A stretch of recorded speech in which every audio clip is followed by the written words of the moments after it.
Watson, old chum, if we were to be transported to the future in the 22nd century, what do you imagine it would be like? Do you imagine you would be a robot?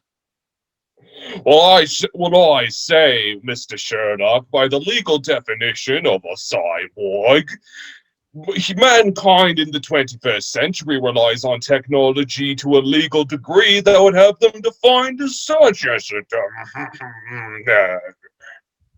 Watson, old chum, I can only hope that what you just said makes sense in the 22nd century, because when you're a robot, we will not be friends.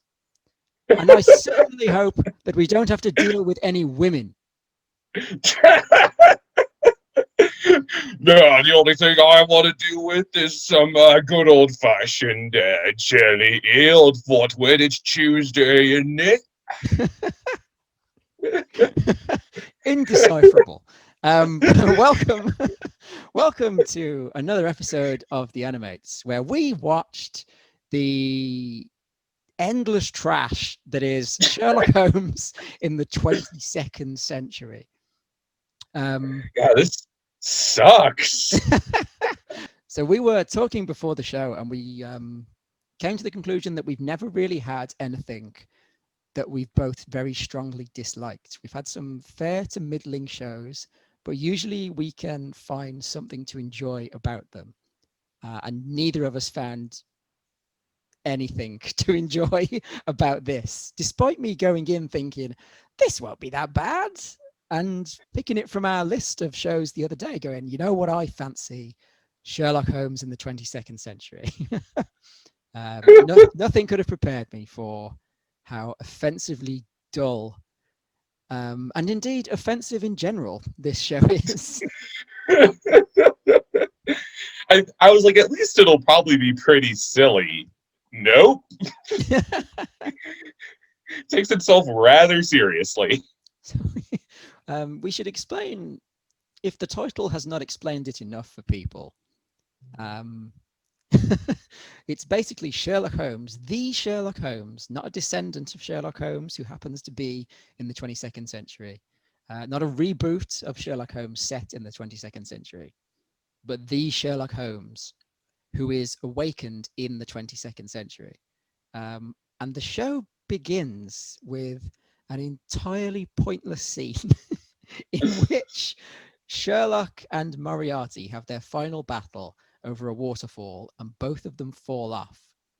Now, when I watched this, I assumed this final battle was going to end with them either falling into some sort of weird time portal to the future, or they both fall into the waterfall and somehow are frozen and then awakened in the future. As it turns out, them falling off the waterfall has absolutely nothing to do with how they get to the future. As it turns out, Sherlock survived the fall and lived a long life. So that opening scene, completely irrelevant. And then Moriarty straight up died, and the Moriarty in this cartoon is a clone. Yes. So I guess it shows us that.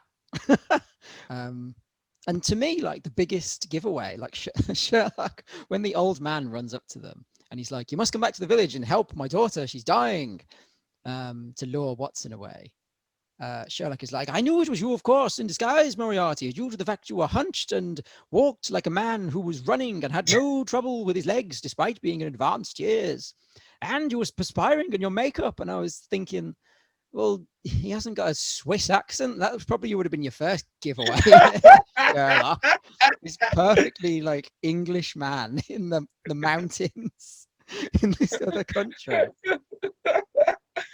Uh, yeah, they try to like what stood out to me, the episode, the recording on YouTube that I caught starts, and I don't know where this aired, if it was maybe a Canadian or British cartoon where the censorship is different, but it's rated TVY, meaning this is intended for like little kids. And I have a really hard time picturing a young kid getting amped to watch Sherlock Holmes in the 22nd century doing like a baby's level of smart guy deduction. Like you had your makeup was literally running, idiot. Yeah. I mean, there's another deduction later on, and they're all just nonsense. He just rambles on, and I think he has a really boring explanation for why he has figured out the mystery. But to just say to people, as I can see, he's not got the right accent, is really dull. He wants to keep his job, so he just makes up all this nonsense. And like, oh, this guy's good. Because the other guy he sees, he's just like, your tongue is stained with raspberry sours and you have a piece of linguine on your shoe. What? That's completely irrelevant to the case. That's just things you have pointed out, you moron. That's like my beef with all Sherlock media, because I'm slowly realizing I don't like anything Sherlock Holmes, in the interest of full disclosure. Like, I've made a personality out of not liking BBC Sherlock. I don't like Robert Downey Jr. Sherlock. I tried to watch friggin' Enola Holmes, and it was the most boring thing I've ever seen. And the thing is, it's so easy to write Sherlock, because you can just have him notice the most arbitrary nonsense and connect it 20. Anyone can do that. I can just say, I'm going to write a character who says, oh, I noticed you have a Pop-Tart on your shoe, and that means you stepped in a bakery, and that means you were sweating, and that means your clothes shouldn't fit right now, and that means you committed the murder. Anyone can do that. Fuck it. So I don't, it's like my least favorite genre of thing is, it's so easy to make your character look smart when every other character is stupid, and this show is entirely that. Yes, exactly. And usually in the other versions of Sherlock, they can at least sort of write something sensibly in, and they have the time to set up some sort of mystery, even if it is just a man rambling on about connected clues that don't work in real life. But in this, they don't have the time, and it's just a madman spewing nonsense at people on the street. Like you've just said, it's just, well, you can connect all those things, yes, but that's not admissible in court, you idiots. And that's the other thing, is that there isn't a lick of like action to this show. And I'm like, this isn't TVY because it's like kidified Sherlock Holmes. It's TVY because nothing fucking happens. No, of course anyone can watch it. And we should mention Sherlock, also not a very nice man in this series. Just, firstly, he's very disrespectful towards Robot Watson in general. In fact, all the characters are. And also, he's a massive sexist, like a huge misogynist. Just keeps making comments about women all the time. And there's one where he needs to figure out how to do something, and he's like, oh, I suppose I must ask the female. And it's like, fuck you, Sherlock. You've been brought back to life in the future. People don't need you. It's like people always make funny in like fucking Jurassic Park, which makes no sense. Fortunately, he was preserved in honey. By who? Who has done this? It's like when people make lame jokes about how, oh, when Captain America first arrived in the 21st century after being frozen, he would be racist. But they're playing it unironically with Sherlock Holmes. Yes. If we're going to do a Sherlock Holmes in the 22nd century show, it should be Sherlock Holmes wakes up. They've got all this advanced technology and nobody needs him, because that's what would happen. People would be like, look, buddy, we don't need you. We've got this device here that recreates the exact crime scene for us. We just press a button and it tells us who's responsible. That should have been the show. Him going, well, all your technology cannot stand up to my intellect. And I think they kind of go for that. But also everyone just relies upon this guy from 200 years ago. It's like, this guy will know. He'll see what's going on. You once said, when you have eliminated the impossible, whatever remains, no matter how improbable, must be the truth. Are you telling me there's no chance I'm right? Time will tell, Lestrade. This much I do know, and with absolute certainty. The dynamic between Sherlock and Watson, like, genuinely reminds me of, like, Archer and Woodhouse. God damn it! Why do you even bother living? everyone treats Watson terribly. Why are all these people like racist against robots? To be clear as well, this isn't Watson in any way revived or cloned Yeah. the way Sherlock and Moriarty are. This is Watson. Watson is long dead, and a robot read his retrieved journals and began masquerading with his appearance and personality. So this is literally Sherlock Holmes solving crimes with the incompetent meat puppet of his dead partner. Yes. Stop. Shut up. I have to go, but if I find one single dog hair when I get back, I'll rub sand in your dead little eyes. Very good, sir. I also need you to go buy sand. Yes, sir. I don't know if they grade it, but I think what they should have done was just, it's set in the 22nd century. Sherlock Holmes is like a cyborg guy. He's got a laser gun. It's like, it's a travesty to the Sherlock Holmes name, but at least it's crazy enough that you can enjoy it. And it's not just Captain America Sherlock in the future. And he's a big racist and he hates women. And for some reason, they need him to solve crimes against a clone of Moriarty. What child is looking for a perfectly faithful adaptation of Sherlock Holmes? Yeah. Again, and like I'm still hung up on the TVY rating. Like this would be after Arthur on PBS Kids, I feel like. It's a weird rating because it's very straight-laced. It's not a funny series. You could honestly make it like Magic School Bus for all I care. It'd be silly, but just have Sherlock go, I'm going to teach you about convection currents, and it's going to help us solve this mystery. That would at least be useful to someone. As a teacher, I could throw it on when I don't feel like working that day. And that's, I said it, and that's useful to wider society, unlike this shit.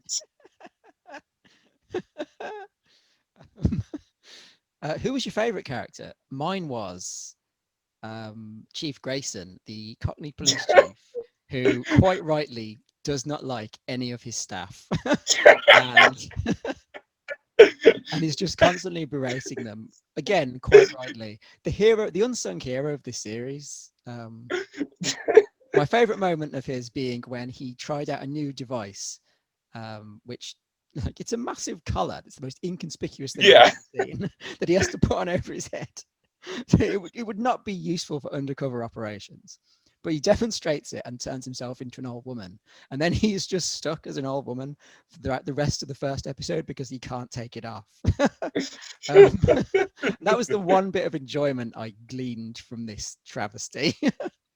What I enjoyed about that bit too is he used it to make a point, because the girl character, that's all I remember about her, is like, I saw Moriarty and this and that, and he's like, we have technology that can replicate people's appearances, just look, and he does it, and her response is just, yeah, I guess you have a point. And he's like, yeah, stupid, you should have thought of that. You're not new to this century. You're well aware. Chief, I am the audience surrogate. I mean, we should say, as you say, we watched the first two. We did not watch the rest of the series. It could be that there is an enormous story arc that comes later on, which completely redeems it and is extremely well written. But I doubt that is the case. Sherlock gets future Tinder and swipes right and gets catfished by Irene Adler and falls into a trap. I love it. So there's a show that could have been made about Sherlock Holmes reviving in the future and people not needing his detective skills and seeing how he adjusts now that people do not really need detectives, or like he wakes up and there's no crime and he's got nothing to do. I think there's a film or a movie or something to be made out of that. This is not it. If you may as well have just made a Sherlock Holmes animated series. You would have lost nothing. Yeah. Sherlock Holmes does not appear in any sort of cool sci-fi armor. He's just in his standard coat. There's no point to putting him in this setting. Awful. Instant trash. Terrible. So, need I ask, would you recommend it to Sherlock Holmes himself if you went to visit a museum dedicated to his memory, in which there was an awkward picture of Moriarty staring slightly out of frame, and you looked at that picture side by side with Sherlock Holmes, who inexplicably is alive and covered in honey, and he's like, "What an age we live in, eh, Thomas?" What would you say to him? Would you be like, "You should watch that cartoon show they did about you," or would you just punch him in the face repeatedly until he I would returned to the void from whence he came? pull out my phone and I'd say, look, they made a cartoon about you in the 22nd century, but it's no good. It's no good. I've got something twice as worth your time. It's called Quibi. Enjoy. And he'd be like, this is brilliant. This is the height of art, where it's come from. I hope there's more. And then as you walked out, you'd just be like, I bet women couldn't play this. And there'd be a female museum tour guide, and he'd like have a heart attack on the spot. Excuse me, madam, could you introduce me to the tour guide at all? Oh, I am the tour guide, sir. And then he'd decay and turn to dust like the end of Indiana Jones and the Last Crusade.